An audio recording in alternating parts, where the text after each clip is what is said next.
India Legal presents Courts Roundup.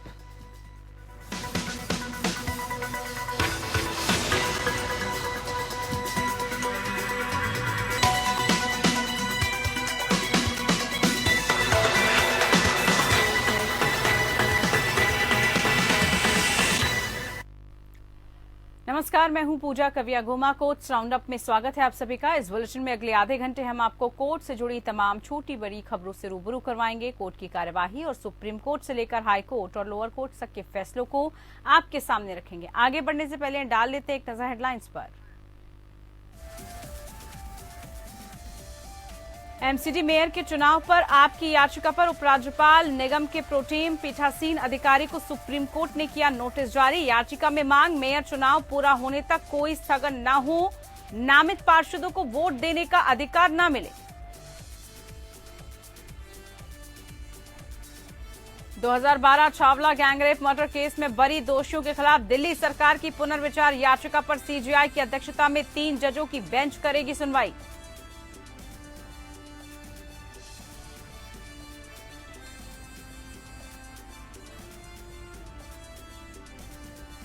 Supreme court में surrogacy मसले पर सुनवाई के दौरान केंद्र ने कहा, सरोगेट मां को अंडे की कोशिकाएं प्रदान करने की अनुमति नहीं। सरोगेसी बोर्ड गठित किए गए हैं। याचिका में सरोगेसी एक्ट को दी गई है चुनौती।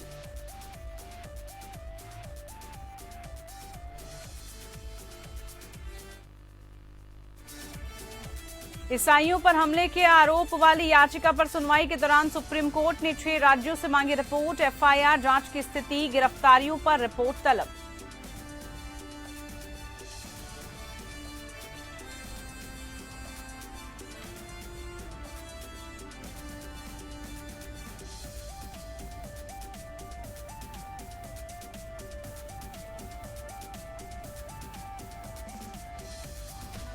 India Legal presents Courts Roundup.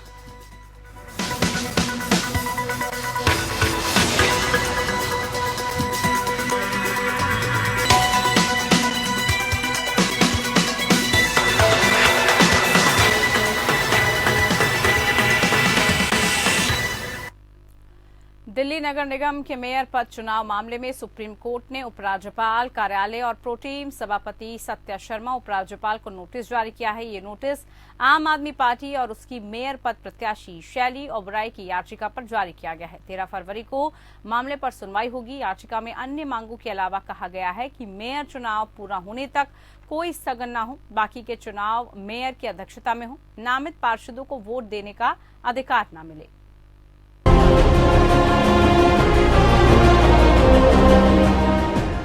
Supreme court ने मनोनीत सदस्यों को वोट देने की अनुमति के खिलाफ आम आदमी पार्टी की मेयर पद की उम्मीदवार डॉक्टर शैली ओबराय और आपकी याचिका पर दिल्ली के उपराज्यपाल और दिल्ली नगर निगम के प्रोटेम पीठासीन अधिकारी के कार्यालयों को नोटिस जारी किया है।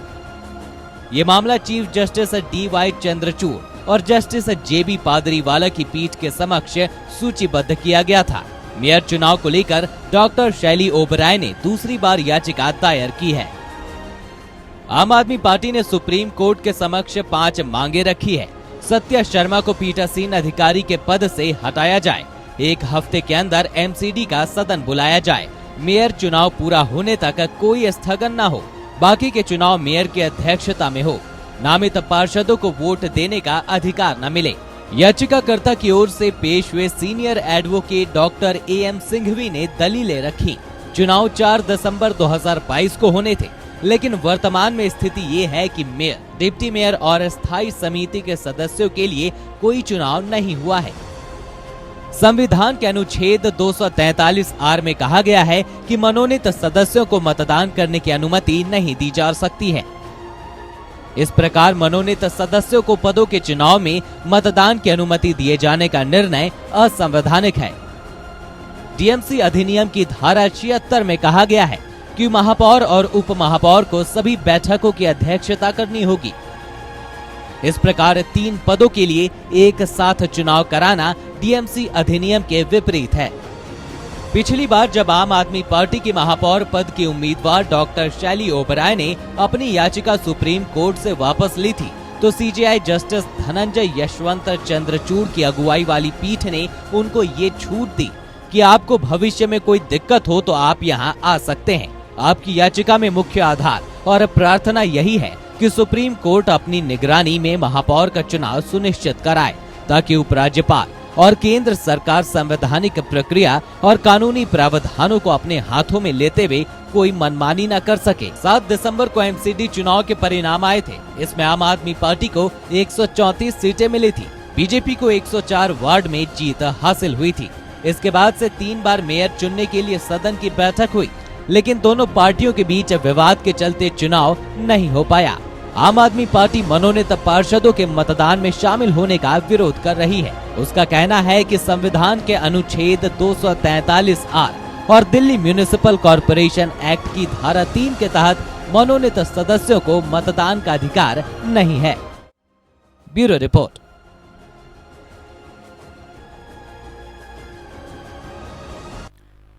दिल्ली के छावला में साल 2012 में हुए सामूहिक दुष्कर्म और हत्याकांड में आज सुप्रीम कोर्ट में पुनर्विचार याचिका डाली गई है, जिसके बाद चीफ जस्टिस DY चंद्रचूड़ इस मामले की सुनवाई और इसमें 3 जजों की बेंच के गठन के लिए तैयार हो गए हैं।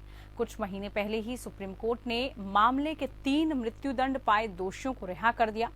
इन्हीं में से एक 26 जनवरी को हुई ऑटो चालक की हत्या के मामले में गिरफ्तार हुआ। पुनर्विचार याचिका अदालत के सामने रखते हुए सॉलिसिटर जनरल तुषार मेहता ने शीर्ष अदालत से मांग की है कि इस मामले में जल्द सुनवाई हो, जो एक खुली अदालत में हो।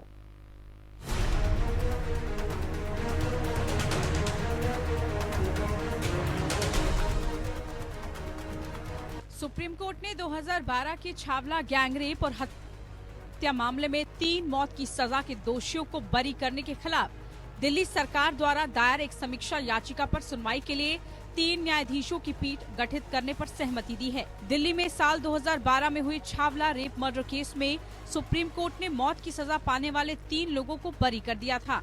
इस आदेश को चुनौती देने वाली रिव्यू पिटीशन सुप्रीम कोर्ट में दायर की गई। सॉलिसिटर जनरल तुषार मेहता ने कोर्ट से इस पर तत्काल सुनवाई करने की और केस की ओपन कोर्ट हियरिंग करने की अपील की।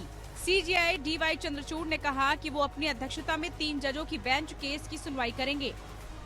सीजेआई DY चंद्रचूड़ ने आश्वासन दिया कि वो इस मामले की सुनवाई के लिए स्वयं जस्टिस रविंद्र भट्ट और जस्टिस बेला त्रिवेदी की पीठ का गठन करेंगे और ओपन कोर्ट में मामले की सुनवाई करने पर भी विचार करेंगे।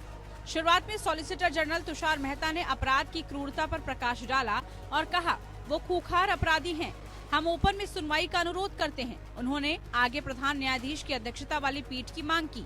सीजेआई DY चंद्रचूड़ ने कहा, ठीक है, हम एक पीठ का गठन करेंगे। मैं अपने साथ जस्टिस रविंद्र भट्ट और जस्टिस बेला त्रिवेदी के साथ एक पीठ का गठन करूंगा।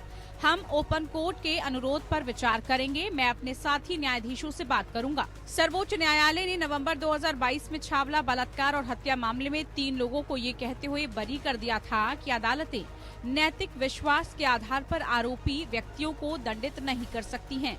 तीनों आरोपियों को पहले दिल्ली उच्च न्यायालय और निचली अदालत ने मौत की सजा सुनाई थी। पूर्व प्रधान न्यायाधीश UU ललित और जस्टिस रविंद्र भट्ट और जस्टिस बेला M त्रिवेदी की खंडपीठ द्वारा सुनाए गए फैसले पर पुनर्विचार की मांग की गई है। खंडपीठ ने दिल्ली हाईकोर्ट के उस फैसले को रद्द कर दिया था, जिसमें 3 आरोपियों को 19 वर्षीय लड़की के बलात्कार और हत्या के लिए दोषी ठहराया गया था। तीनों आरोपियों राहुल, रवि और विनोद पर लड़की का अपहरण करने का आरोप लगाया गया, जब वो 9 फरवरी 2012 को अपने कार्यस्थल से घर लौट रही थी। बाद में पुलिस को 14 फरवरी को हरियाणा के रेवाड़ी से लड़की का शत विशत शव मिला था, जिस पर कई घाव थे। पोस्टमार्टम में पता चला कि उस पर हमला किया गया, साथ ही उसके साथ रेप किया गया और उसकी आंखों पर तेजाब डाला गया। Bureau report, APN news. Supreme court में सैरोगेसी पर सुनवाई हुई। इस दौरान केंद्र ने कहा कि सैरोगेट मां को अंडे की कोशिकाएं प्रदान करने की अनुमति नहीं है। केंद्र ने यह भी कहा कि 3 राज्यों बिहार, उत्तर प्रदेश और गुजरात में सैरोगेसी बोर्ड नहीं है। राज्यों और केंद्र शासित प्रदेशों में ART एक्ट के तहत सैरोगेसी बोर्ड गठित किए गए हैं। याचिका में व्यक्तियों के वर्गीकरण को चुनौती दी गई है और कहा गया है कि समानता का अधिकार का भेदभावपूर्ण, प्रतिबंधात्मक और उल्लंघनकारी है और ये भी मांग है कि बोर्ड ने जो सुझाव दिए हैं वो हमें उपलब्ध कराए गए हैं।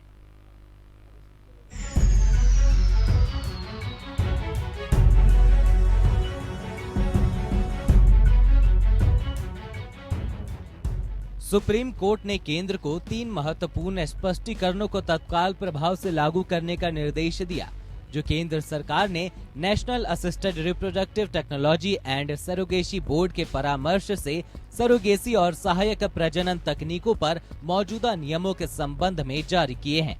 केंद्र सरकार ने सुप्रीम कोर्ट को बताया कि सरोगेसी अधिनियम के तहत सरोगेट मां को सरोगेसी से पैदा होने वाले बच्चे के लिए अपने स्वयं के अंडे की कोशिकाएं प्रदान करने की अनुमति नहीं है। सरकार ने कहा कि 3 राज्यों जिनमें बिहार, उत्तर प्रदेश और गुजरात को छोड़कर सरोगेसी और ART अधिनियमों के तहत आवश्यकता अनुसार सभी राज्यों और केंद्र शासित प्रदेशों में ART एक्ट के तहत सरोगेसी बोर्ड गठित किए गए हैं। जस्टिस अजय रस्तोगी और जस्टिस बेला एम त्रिवेदी की पीठ assisted reproductive technology act 2021, assisted reproductive technology rules 2022, surrogacy act 2021 और सरोगेसी रूल्स 2022 के विभिन्न प्रावधानों को चुनौती देने वाली याचिकाओं और अंतरिम आवेदनों पर सुनवाई कर रही थी। सुप्रीम कोर्ट के समक्ष मुख्य याचिका ने 2 अधिनियमों की योजना के तहत व्यक्तियों के वर्गीकरण को चुनौती दी है, ये तर्क देते हुए कि ये संविधान के अनुच्छेद 14 या समानता का अधिकार का भेदभावपूर्ण, प्रतिबंधात्मक और उल्लंघनकारी है। याचिकाकर्ता ने अदालत से विभिन्न पहलुओं पर निर्देश जारी करने का आग्रह किया है, जिसमें यह भी शामिल है कि ये प्रावधान जो कि किसी भी महिला को उसके युग्मक प्रदान करके सरोगेट के रूप में कार्य करने से रोकती है, अनुच्छेद 14 और संविधान के 21 का उल्लंघन है। अन्य प्रार्थनाओं के अलावा याचिकाकर्ताओं ने 35 वर्ष से अधिक उम्र की महिलाओं और विवाहित जोड़ों के अलावा अन्य जोड़ों के लिए सरोगेसी के विकल्प का विस्तार करने की मांग की है।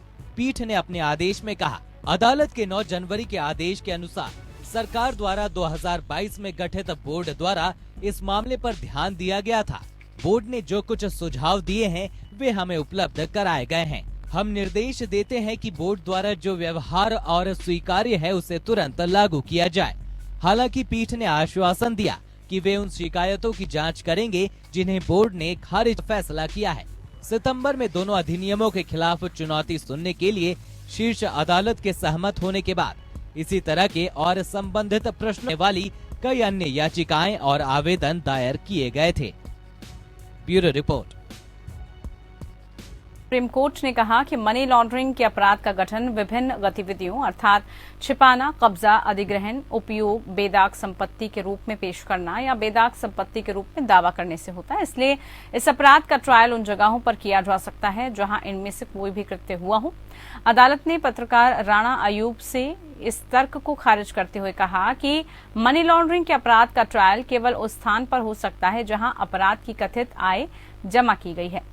जस्टिस वी रामासुब्रमण्यम और जस्टिस JB पारदीवाला की पीठ आयोग द्वारा गाजियाबाद में विशेष PMLA कोर्ट के अधिकार क्षेत्र को चुनौती देने वाली याचिका क्षेत्र का फैसला कर रही थी, जिसमें राहत कार्य के लिए एकत्रित धन की कथित रूप से हेराफेरी करने के लिए प्रवर्तन निदेशालय द्वारा दर्ज की गई अभियोजन शिकायत का संज्ञान लिया गया था। सुप्रीम कोर्ट के समक्ष क्षेत्रीय अधिकार क्षेत्र के सीमित प्रश्न पर पत्रकार की ओर से पेश एडवोकेट वृंदा ग्रोवर ने तर्क दिया कि धन शोधन निवारण अधिनियम के तहत दंडनीय अपराध केवल उस क्षेत्र के लिए गठित विशेष अदालत द्वारा ट्रायल योग्य होगा जिसमें दंड प्रक्रिया संहिता 1973 में निहित कुछ भी होने के बावजूद अर्थात अपराध कथित रूप से किया गया हो। इस प्रकार सीनियर एडवोकेट ने तर्क दिया कि केवल महाराष्ट्र की एक विशेष अदालत ही केंद्रीय एजेंसी की शिकायत का संज्ञान ले सकती थी, क्योंकि याचिकाकर्ता आरोपी के बैंक खाते नवी मुंबई में थे।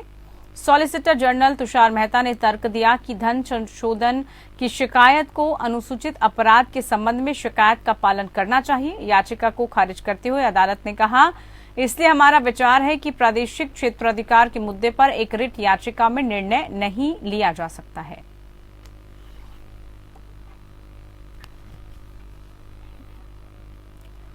सुप्रीम कोर्ट ने देश भर में ईसाई पादरियों और ईसाई संस्थानों के खिलाफ कथित हमलों को रोकने के निर्देश की मांग वाली याचिका पर बिहार, छत्तीसगढ़, झारखंड, ओडिशा, कर्नाटक, मध्य प्रदेश और उत्तर प्रदेश के मुख्य सचिवों को कथित हिंसा के संबंध में उनकी संबंधित कानून प्रवर्तन एजेंसियों द्वारा उठाए गए कदमों के बारे में 3 सप्ताह के भीतर जानकारी साझा करने का निर्देश दिया है। इस बाबत जनहित याचिका पर सुनवाई हो रही थी।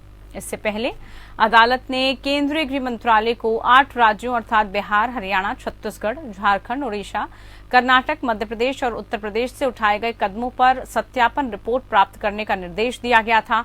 सुप्रीम कोर्ट ने कहा था कि एकत्रित रिपोर्ट तहसीन पूनावाला बनाम भारत संघ के फैसलों में जारी निर्देशों के अनुपालन पर राज्यों की राय बनाने में मदद करेगी। हालांकि अतिरिक्त सॉलिसिटर जनरल ऐश्वर्या भाटी ने प्रस्तुत किया कि हरियाणा राज्य ने आदेश के अनुसरण में अपेक्षित विवरण प्रदान किया था, जबकि अन्य राज्यों ने सूचना की आपूर्ति नहीं की थी।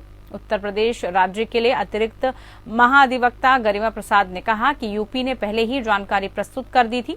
Chief justice DY Chandrachud, justice PS Narasimha और जस्टिस JB पारदेवाला की पीठ ने कहा, इस विसंगति को 1 सप्ताह के भीतर विधिवत सुलझाया जाए। याचिका अब 13 मार्च 2023 के लिए सूचीबद्ध है। 8 राज्यों को उनकी सत्यापन रिपोर्ट में निम्नलिखित पहलुओं पर जानकारी प्रदान करने के लिए कहा गया है, जिसमें FIR का दर्ज होना, जांच की स्थिति, कितनी गिरफ्तारियां की गई, कितनी चार्जशीट दाखिल की गई। याचिका के अनुसार वर्तमान जनहित याचिका देश के ईसाई समुदाय के खिलाफ सतर्कता समूहों और दक्षिणपंथी संगठनों के सदस्यों द्वारा हिंसा की भयावह घटना और लक्षित हेट स्पीच के खिलाफ दायर की गई है। प्रस्तुत किया गया है कि इस तरह की हिंसा अपने ही नागरिकों की रक्षा करने में राज्य तंत्र की विफलता के कारण बढ़ रही है।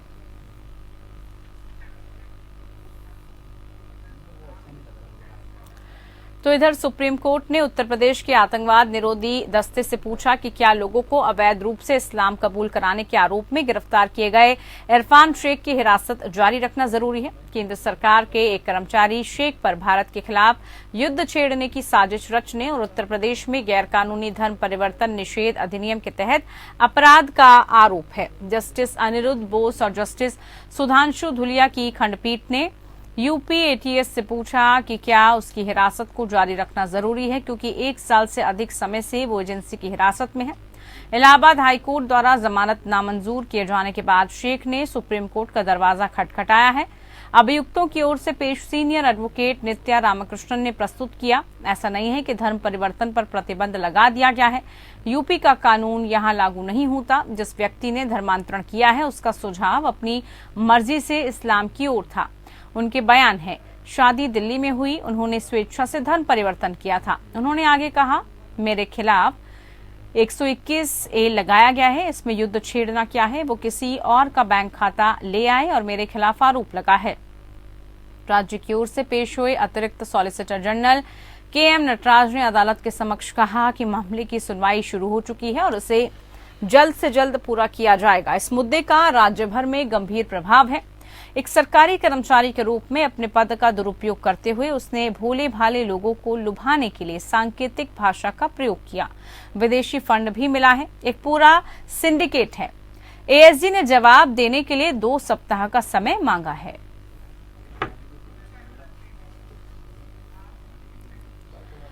तो वहीं पूर्व केंद्रीय गृह राज्य मंत्री स्वामी चिन्मयानंद को शिष्य से दुष्कर्म और धमकाने के मामले में इलाहाबाद हाईकोर्ट से बड़ी राहत मिली है। स्वामी चिन्मयानंद की अग्रिम जमानत याचिका की मंजूरी कर दी गई है।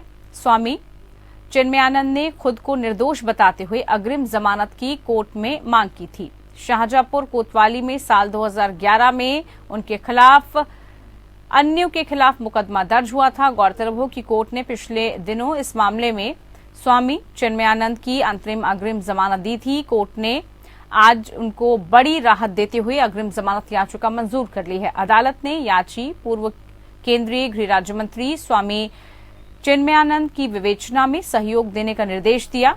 उन्हें एक आश्रम में साल 2011 में एक शिष्या को बंधक बनाकर उसके साथ दुराचार करने का आरोप लगाया था। इसके बाद शिष्या और उसके परिवार वालों ने शाहजहांपुर के कोतवाली थाने में IPC की कई धाराओं में केस दर्ज कराया था। धारा 376, 506 के तहत आरोप पत्र दाखिल किया गया। प्रदेश सरकार ने 9 मार्च 2018 को उनके खिलाफ दर्ज दुराचार के केस को वापस लेने का आदेश जारी किया गया था। सरकार के मुकदमे वापसी का आदेश शाहजहांपुर की अदालत में दाखिल किया गया।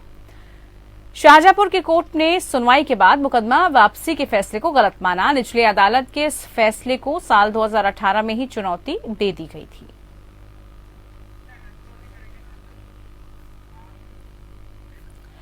चलिए इसी के साथ कोर्ट्स राउंडअप में फिलहाल के लिए इतना ही। नमस्कार। India Legal presents Courts Roundup.